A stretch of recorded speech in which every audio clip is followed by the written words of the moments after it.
Tom Green went courting 5 teenage queens. The Great Salt Lake Desert, Utah. And sell some magazines.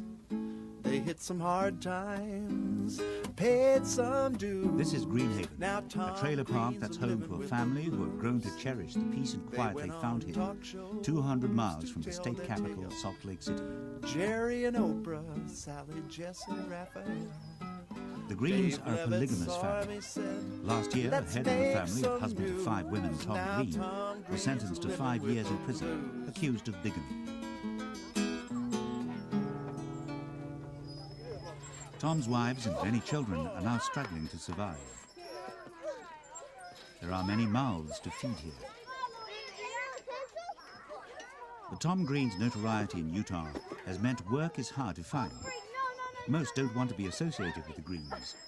Welfare payments have been stopped. The future of these children now hangs in the balance.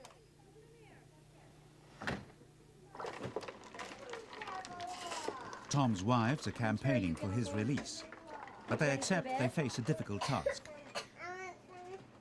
Not only are they fighting a state government glad to be rid of a man seen as a thorn in their side, they're also fighting the most powerful and influential organization in Utah, the Mormon Church. Where's the jug? The Greens are some of the thousands of polygamists excommunicated from the church in the 19th century for entering into plural marriages. Tom has publicly denounced the church for years, claiming it's the polygamists who are the true Mormons. No. I'm Shirley. I'm Tom's second wife. I'm 31 years old. I've been married to him for 16 years, and I've had 7 children with him. I'm Leanne. I'm Tom's third wife. I'm 26 years old, and I've been married to him for 11 years now, and I have 5 children with him. And I'm Cari, and I'm 25 years old. I've been married to Tom for 10 years, and I'm his 4th wife, and I have 4 children. I'm Hannah. I've been married to Tom for 10 years. I'm his 5th wife and expecting my 3rd child in about a week. That will be Tom's 33rd? Mm-hmm. 33rd? Yeah. No, his 32nd child. 32nd child. Then it makes 30. The case brought against Tom Green concentrated on the extreme youth of his wives when he first married them. Some were as young as 14. But the Greens say the real reason for the prosecution was the Olympic Games. We want to have a booth so that people can come and ask questions and know what's going on in Utah with the polygamists, because we feel like it's important. We feel like they're trying to shut us up, and that they, by putting Tom in prison, could get us to be quiet, so that throughout the Olympics, the polygamy issue would be quiet and underground, and they wouldn't have to show the world what's going on in Utah. And it's only drawn a heck of a lot of attention for them to do what they did, to lock him up like that. Now everybody wants to hear about it.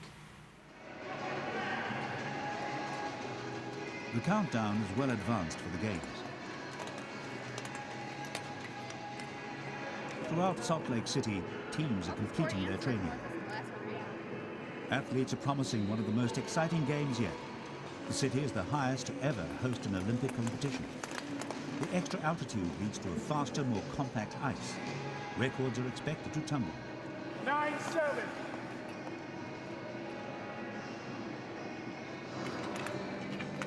New venues have been built throughout the city, offering some of the most up-to-the-minute facilities available anywhere.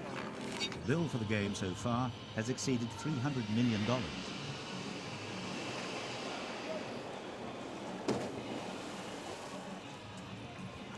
The last thing anyone needed was bad publicity. Tom Green's arrest means the way forward should now be a smooth one.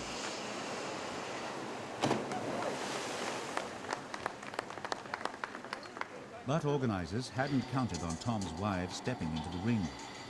With the opening ceremony just around the corner, the women are preparing to tell their story to the world's media.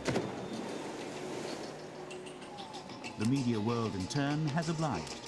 Everyone wants to talk to the Greens.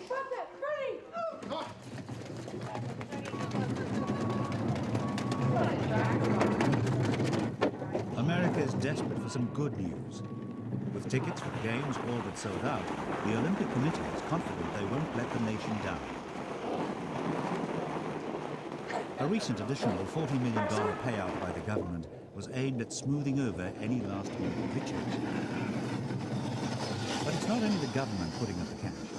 The Church of Jesus Christ of Latter-day Saints, known to most as the Mormons, have donated substantial tracts of land, property and money to the Olympic Committee, as well as arguably their most famous asset, the Tabernacle Choir.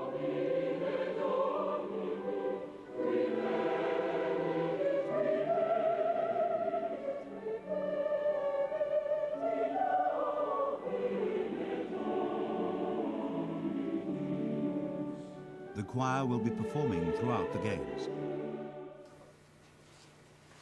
The enthusiasm with which the Mormons have embraced the Olympics has led critics to accuse them of trying to use the Games to attract fresh converts, something that Elder Hale, a spokesperson for the Mormon faith, fiercely denounces. To be a host, to have people from all over the world come at their own desire, that they want to come and to come to your community. You want to show your best face. You want to be the best host you can. We don't, you know, people wonder about, you know, are we going to proselyte, or we think that's not even in our thinking, because our thinking is if they come and get to know us better, if they just, so many people, there are so many myths versus realities that they'll get to know. If they get to know us, I think what we've found is we're going to benefit from that in the long term. Over 3,500 athletes are expected in Salt Lake City. The boost to the local economy has been estimated to be in the region of $1.5 billion. 10 stadiums and venues will accommodate the 78 events to be held, the largest in Olympic Games history. These Games will have 10 more events than the last Olympics held in Nagano, Japan. The city's vast university complex will act as the Olympic Village. All venues are within an hour's drive from here. But come February, it might not just be the athletes who are going to be doing battle. The Greens are ready to fight. Linda Green is Tom's first wife. She now spends much of her time in the city consulting with lawyers. She's currently staying with a Mormon couple sympathetic to the family's cause. One of the things that grates with Linda most of all is that the very people who are persecuting her family are themselves the ancestors of polygamists. She has no doubts that the timing of the events that have overtaken her family is no coincidence. I definitely think that there is the upcoming Olympics in Salt Lake City has something to do with my husband's conviction.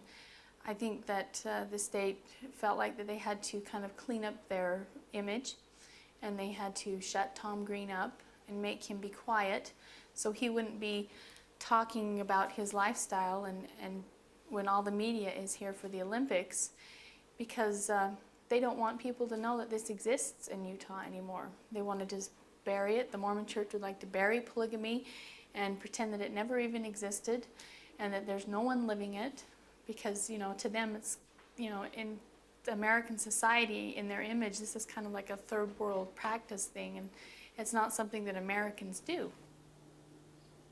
Linda, herself expecting another baby, insists the family's aim is simply to be allowed to practice their religion. And they're not alone. There are an estimated 30,000 polygamists living in Utah today. But Tom is the first man to be charged for it since 1953. Polygamous communities like Greenhaven were commonplace here in the 1800s, but the church abandoned the practice in 1890 in return for Utah becoming a state. Polygamy overnight became illegal.